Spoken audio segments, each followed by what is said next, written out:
அனைவருக்கும் வணக்கம். அனைவருக்கும் இனிய புத்தாண்டு நல்வாழ்த்துக்கள். இந்த 2026 2ஆம் தேதி பார்த்திங்கன்னா, அதாவது நம்ம தமிழ்நாட்டிலே முதல் சிவாலயம் சொல்லக்கூடிய உத்தரகோஷ மங்கை. இந்த ஆலயம் எங்கே இருக்குதுன்னு பார்த்திங்கன்னா, ராமநாதபுரம் மாவட்டத்தில் இருக்குது.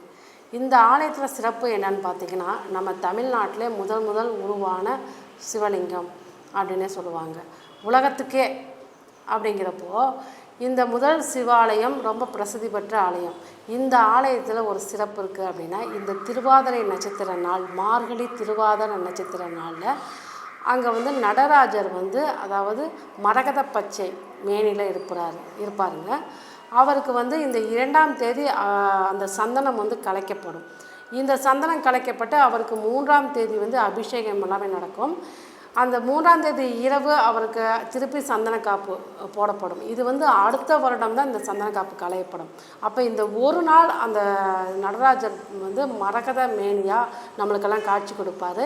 இந்த திருவாதிரை அன்று அந்த நடராஜர் தரிசனம் பண்ணி வரப்போ கண்டிப்பாக நம்ம வாழ்க்கையில் அனைத்துமே நிறைவேறும் அப்படிங்கிறதான். உங்களுடைய எண்ணங்கள் ஒரு பாசிட்டிவான எண்ணங்களை கொடுக்கும்.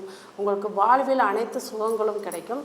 கண்டிப்பாக அனைவரும் இந்த 2026 2ஆம் தேதி உத்தரகோஷ மங்கை வழிபாடு எடுக்கிறப்ப உங்கள் வாழ்க்கையில் அனைத்து விதமான சகல செல்வங்களும் கிடைத்து நல்ல ஒரு வாழ்வு பயமாகும். நன்றி.